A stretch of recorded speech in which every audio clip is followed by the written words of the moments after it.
Folks, welcome to CFO Chat. As always, your front row seat with the Chief Finance Officer anytime a corporate action has happened. Half year is here, bank numbers are rolling, and as always, the first kid on the block, Stanbic Bank. And guess who's on set? None other than Dennis Musau, now a regular on this platform. Dennis, always a pleasure. Thank you. Karibu sana. Thanks for having me. Dennis, congrats on the numbers. Thank you. First, the momentum is quite compelling. If you continue with this momentum, you are blowing your performance for last year by some good margin. Yes, and thank you for that. This is the third year of our current strategy. And it's a strategy that we have executed ruthlessly and with a lot of precision, focusing on how we transform our client experience, focusing on our internal operational efficiencies and risk management, and focusing on sustaining our returns. Now, this is the strategy that in 2021 gave us a 37% increase in our profitability. And 2022 returned 26%. So the 47% you're seeing this year is not foreign. It's just that momentum that is building up. And our excitement is that as we go into our 2024 to 2026 strategy, we have a strong platform on which to build. Dennis, looking at your books, I noticed that you are almost leveling up your loans and your deposits. And whereas I know you would argue, look, we have a diversified resource envelope from which we lend, I'm just wondering whether you aren't exerting too much pressure on your deposits. I want to grow our deposits. We want to grow them, and we are focused on growing our deposits. But we are operating in a market which, over the last 2 to 3 months, has seen unprecedented or fairly squeezed liquidity. And there are various factors to that. Number one, you've got rising interest rates.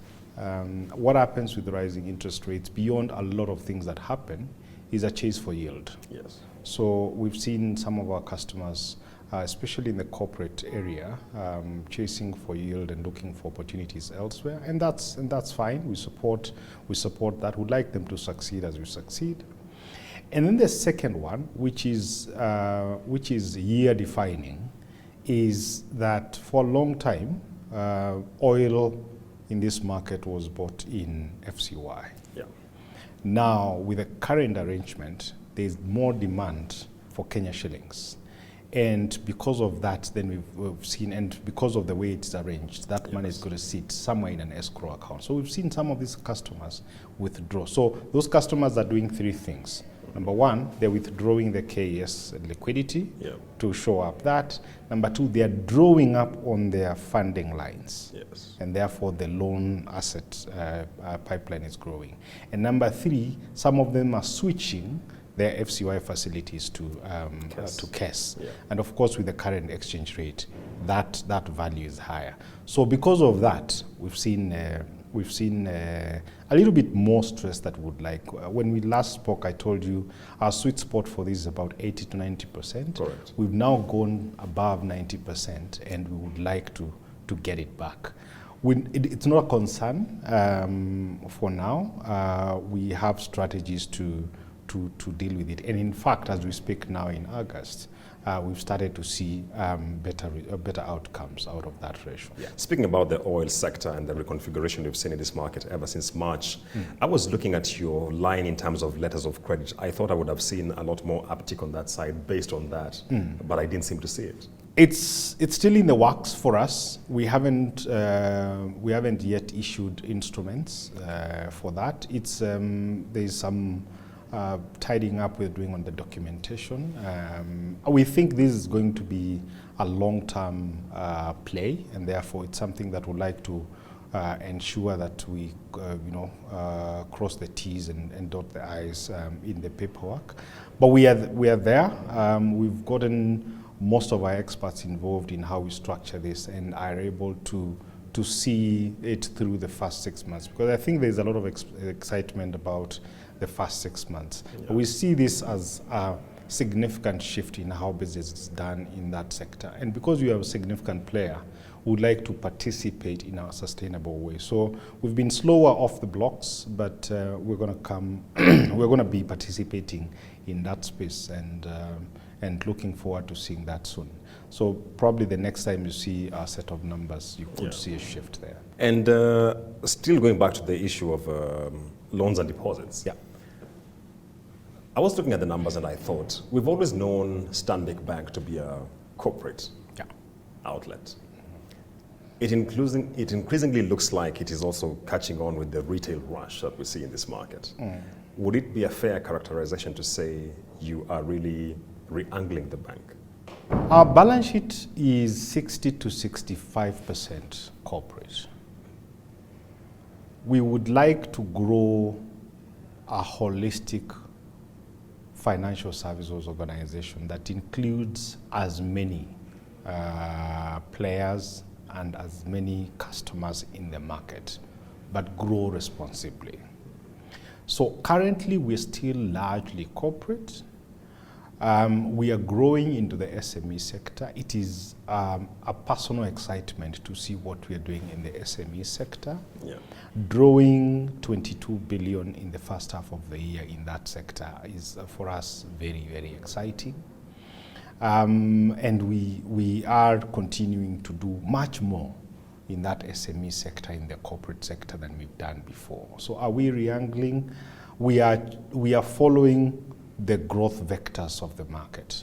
We are seeing SMEs as the bigger players, the more sustainable players in growing this country into the future. Yeah.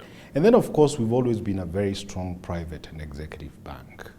And we are leveraging on that to also reach out to other areas of the retail sector, which we haven't necessarily lent to before, or we haven't interacted with before. So we are a balanced bank, but I would say we're still largely a corporate bank on the balance sheet today. Okay. Yeah. And still on that question, from a NIMs perspective, how do you think the bank is looking now in terms of what really defines it? 6.2% NIMs, half year.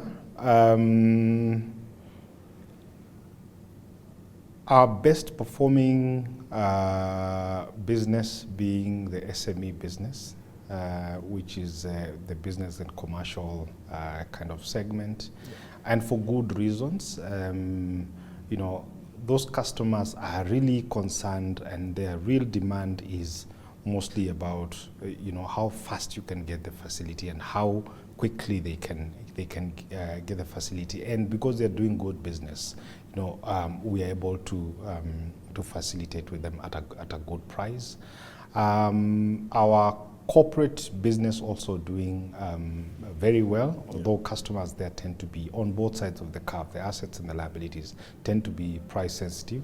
So on that side, it's more of a volume game than it is a pricing game or a margin game. And then on the retail side of things, because of the private banking, again, very, very sensitive customer. These are the CEOs and the shareholders of the corporate customers. So also tend to be very savvy. Some of them actually with corporate desks, or treasury desks that look at their wealth. So not diminished, but also not very expanded. But when I look at the whole continuum, 6.2% in NIMs, industry at 5.6, 5.7. For us is very exciting because we were always below the industry. Yeah. So we've put in the sweat to try and bolster our pricing of instruments and to try and manage our cost of funding. Our cost of funding was very high. 3 to 4 years ago, we've let go of expensive funding over time to try and rebalance that view. So really excited to see NIMs above industry. Now I'm careful, and we are careful to ensure that we don't manage these 12 faults. Yeah. And some of the tactical decisions, speaking to the liquidity liquidity discussion that we just had might be to price up in the short term for some of the some of the liquidity, of course, without overly compromising on our NIMs. Okay. Yeah. On the asset quality side, Yeah. I notice your provisions are up, ramped up quite significantly. Yeah. 2.1x relative to last year. And I just wonder, considering we're seeing improvements in the asset quality, and I'm wondering if the player in the industry whose NPL ratio is in the 9% is doing 2.1% X. I shudder at where some players will be playing at. Yeah. But is this an indication that you are seeing potentially a lot of cascade from stage 2 to stage 3 in your books? So let me explain this in 3 parts. Number one, our NPL ratio is a function of many factors. Number one, it's a function of who we bank. We're really keen and careful to bank customers and not to bank projects, or to bank events. So that allows us to really vet the character of the customers and sometimes we get it wrong. That's why we're at 9% anyway. That's why we're not at 0. And in fact, NPL, this non-performing loans business has been there since the Bible times. I do remember my pastor mentioning a guy who had to be forgiven some loans in the Bible, 200 shekels. And according to in monetary terms, that's a lot of money today. Yes. It is a reality of life. Okay? How do you protect an organization from this reality of life in this kind of market? The first thing is vetting your customers. Number 2 is intimately staying close to your customers, understanding their journeys and understanding when things are not going well, because at some point things might not go well or as planned, and being able to navigate that. And the third one is a collections capability. We've bolstered our collections capability, invested in systems that allow us to collect more efficiently. But then fourth, and partly why you see that 9.2, is we take a view on customers that we think we won't recover, and we write off some facilities. Yeah. So we wrote off in part 1 or 2 names, partially, not entirely, to the extent that we think we won't be able to recover. And that helped our NPL ratio come to the 9.2%, which we would think is the right spot and on facilities that we will be able to recover. The second part to your question is, in a market that has elevated inflation, elevated interest rates, a currency that is depreciating, and operators in that market will go through seasons. Yeah. And that is what is reflecting in our provisions. Now, when I look at it through the cycle, our full year CLR last year was 2.21%. Today is 2.18. If at the end of the year it finishes 2.18, I'll have done better than last year. So it becomes a timing difference in that last year, some of the names that are really we're booking impairments on, they caught their cold towards the second half of the year. And as we work through the milestones, we take provisions as and when necessary. Number 3 is, I'm not necessarily worried about stages, a name that is in stage 2, a name is in stage 3. What for us is very, very important is to ensure that we take sufficient provisions for the names wherever they are. Whether they're in stage 2, whether in their stage 3, based on the methodology which is driven by IFRS 9, we take sufficient provisions. And we will not shy away from that.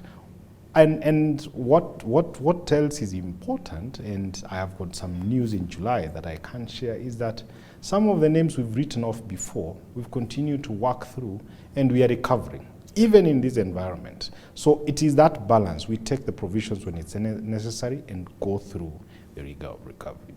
Dennis, speaking about asset quality and FX, we have seen the shilling significantly roiled. Yeah. trending close to 150 to the greenback. Yeah. And my question to you is, when you look at your asset quality, what sort of exposure do you see, at least going to the end of 2023, principally stemming from the depreciation of the local unit? About 55% of our NPL facilities are FCY, are foreign currency. If I go back to a year ago and I freeze where the currency was, and I say, if I exchange them at that currency, my NPL ratio would not be 9.2, probably be 8.6 or 8.7. So there is a 50, 60 basis points that is sitting there. But we have to look at the bigger picture. So I show that statistic, and then we look at it in the context of our purpose, we look at it in the context of our business model. The reality is, we have historically set ourselves up as a corporate bank, or a bank that serves corporates, and particular in sectors that historically called for FX, oil and gas, agriculture, multinationals, and those do call for these facilities. So while the ratios do indicate that there has been a depreciation, our job every day is to wake up looking at what is happening to the cash flows in the right currency, right way matching of that customer, to ensure that if they are exposed to dollars, their revenue is also coming to dollars. Because look, if you have a loan that is in dollars and in the book it has depreciated, but you're exporting and you're receiving dollars, your problems are not that many. So our principal approach is to ensure that we don't have a lot of wrong way risk, i.e. a mismatched currency between revenue and the facilities, and more importantly, staying very close to the business so that if there is a cycle change, what do we do? We've seen actually some of our customers, since the FCY rates have been going up, we've seen some of our customers come and say to us, look, I would like to convert my loan from dollars to Kenyan shillings, because the benefit that I was getting out of the low rates in FCY no longer apply. It's now 6, 7, 8%. And we've worked with those customers to convert those facilities into Kenya shillings at the appropriate. I was listening to you, Dennis, and I felt a bit conflicted. So on the one hand, you and the leadership team are telling us we feel like we're turning a corner. But when I look at how you're ramping up your provisions, then it sends a signal that, my friend, we are seeing credit risk being amplified going forward. Yeah. How do you reconcile these two? We are turning a corner of what risk? We are turning a corner of opportunities, right? I think the last 2-3 years we've seen, there have been a lot of noise, and if I can just pick FX, for example. Last year when we spoke, there was a lot of media reporting about currency shortages and stuff like that. We're seeing that kind of tapering, and that is informed by the margins, which we've seen kind of come down. In the last, going to 18 months, we've seen rates in the US just going up and up and up and up. I think we are at a point where we're seeing that peaking, and potentially even in the local market. Over the last going to almost a year, we've seen our inflation at above what the central bank kind of has set as a band. We've seen that come back in July. So we're turning a corner of opportunities. That doesn't mean that if you had historical baggage, that baggage is not going to come through. And actually, some of the names we are taking impairments of are not, in fact, not some. Most of the names that we are taking impairments of are 2016, 2015, 2017, 2018 credit. So they are historical names whose business models have either significantly been impacted, some of them irreversibly, so something changed either in your supply chain or in your market dynamics or in law or whatever dynamic that affects your business. And we have been in this conversation about how do we help you navigate? Can we give you additional funding? Can we restructure? And we are at that point where we look at each other and we say, things are getting tougher even as we try and you know, we walk you between ICU, HDU, and the general ward. And maybe it's a time that we actually do some surgery on this, and that surgery means some impairments on the P&L. Okay. Yeah. And still on the macros, how are you addressing your exposure to the realities we are seeing in the fixed income market? You know how the yield curve has behaved in the recent past. As of the last auction, we saw it's potentially going to an inversion as we speak, and questions are being raised about your assets as far as government securities are concerned. We're not worried about the government. We're not worried about the government. I think we are very close to the government, and we're working very, very closely with the government. I mean, when you are a significant player in a significant sector of the economy, you cannot start to doubt your partners, and you cannot be the leader in panicking. So we are working with the government very, very closely to find solutions to these actual or perceived problems or challenges. And we think we are central to the solutions and not central to defining and explaining the details of the problems. The reality is the future of Kenya will be defined by the policymakers of today and the market players of today. Now, if we have an opportunity to be on that table, we need to be doing the right thing and not panicking. So, I mean, in terms of our book, we apply a lot of, and we pay a lot of attention to where we deploy capital. And I've said this before to you, that government securities investment for us is a liquidity play, mostly a liquidity play. In fact, when you look at our balance sheet between December last year and this year, you almost see a contraction. Yes. And it is in customer deposits, but you can almost follow it to trading securities. What's happening there? When we get transient liquidity, we'll deploy it to the trading securities line, government line, mostly on the short term, as those transits to the client franchises. We would like to spend more of our capital on the customer asset side of things, which we've been seeing increasing. But that is not the only way we interact with government. We are a big advisor to the government, and that is something that we'd like to jealously guard, because it is our responsibility to do it. Okay. And maybe just on that point, and I had to make reference to the numbers because I was coming through them this morning. When I look at the numbers and I'm seeing government securities held for dealing purposes down from 3 billion to about 300 billion, that's quite a significant drop, as well as those available for sale from 31.9 B to 23.2 billion. Would you say this is part of the liquidity play, or is actually Stanbic just taking a strategic position in light of the risks that are in the market? If you go a little longer, so our total portfolio of government securities in June last year were about 54 odd billion. In December, they had gone all the way to 83 billion. Did we have a different view of the government? No. Today, they are at 52 billion.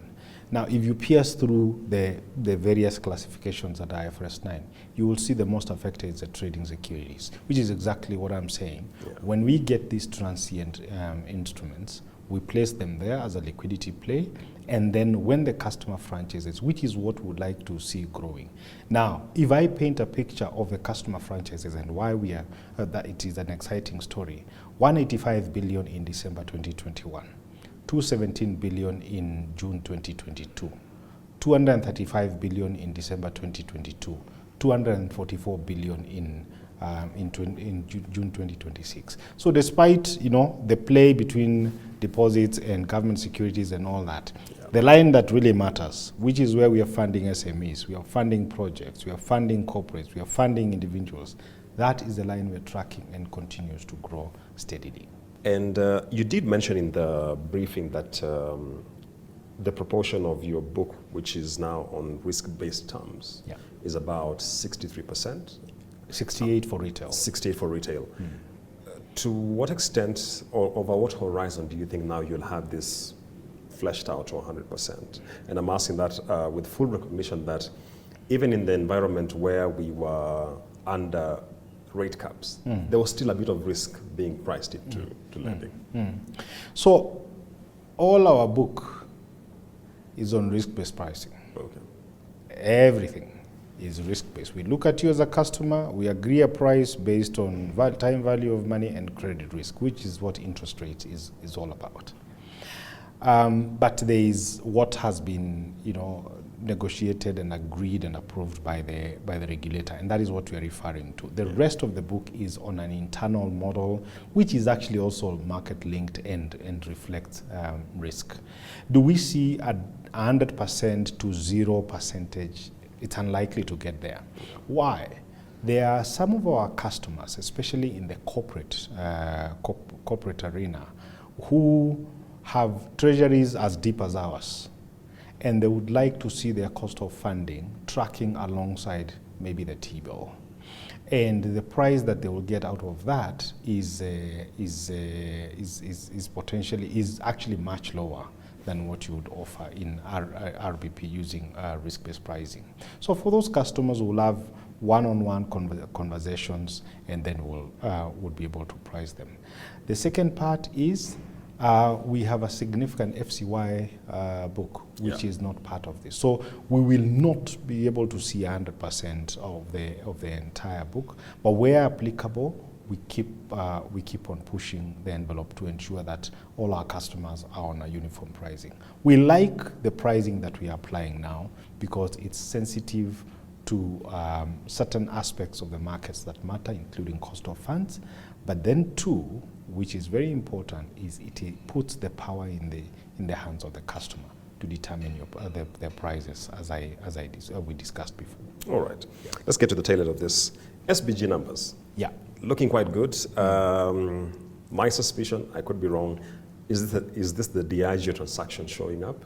And in the event that it's a one-off, how do you sustain this momentum? When you've built a business such as SBGS, the reality is every so often you will have some massive transactions, and it's not happenstance. It's really the reality of having built capabilities that allow you or allow our business to manage what I consider the big, or what we consider actually the biggest transaction of this kind on our market in a long time.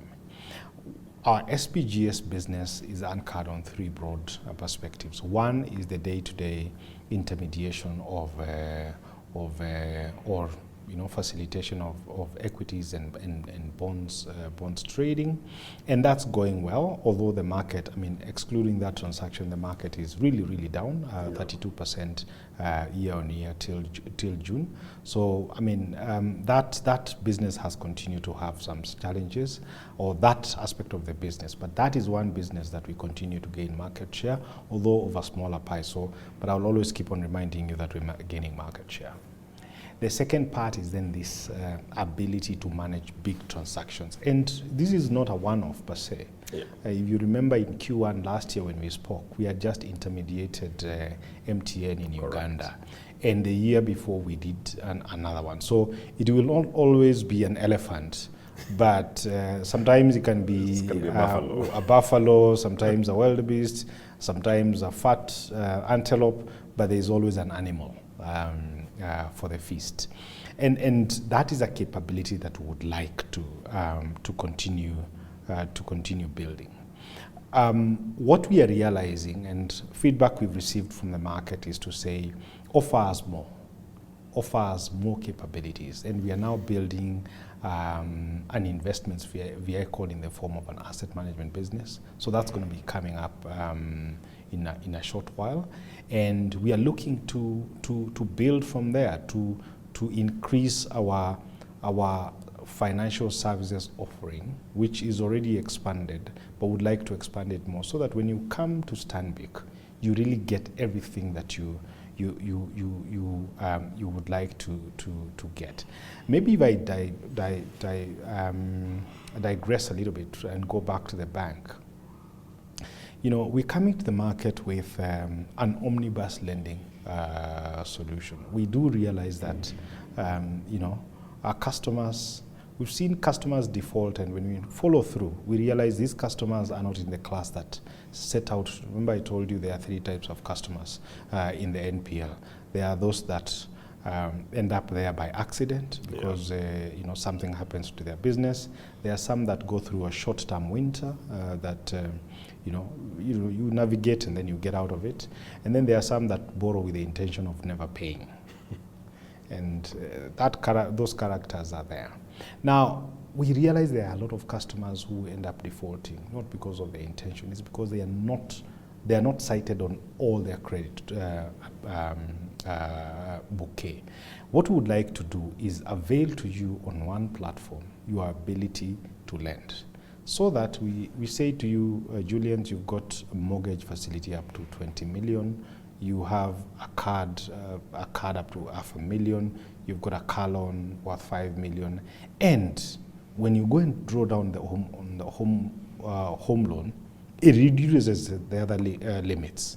What that does, it allows you to manage your financial affairs as opposed to maxing on everything, which is product-based. And then all of a sudden you realize, oh, and by the way, I have a family to feed and I have school fees to pay, and now something has to give. We'd like to guide our customers away from that. And that speaks to our purpose. It goes back to our purpose. Kenya is our home. South Sudan is our home. We drive our growth. We don't drive growth when we are predatory. We drive growth when we invest in your success and our success.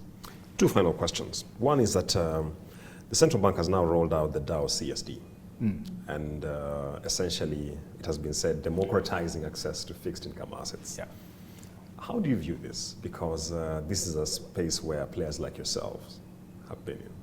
It is actually very positive for us. Of course, there will be customers that go and open their accounts directly, but mostly, and this has been phenomenal for us, we are seeing more and more customers as, saying to us, we like your platform, we would like you to avail these bonds on our platform, and would like you to open the account through you.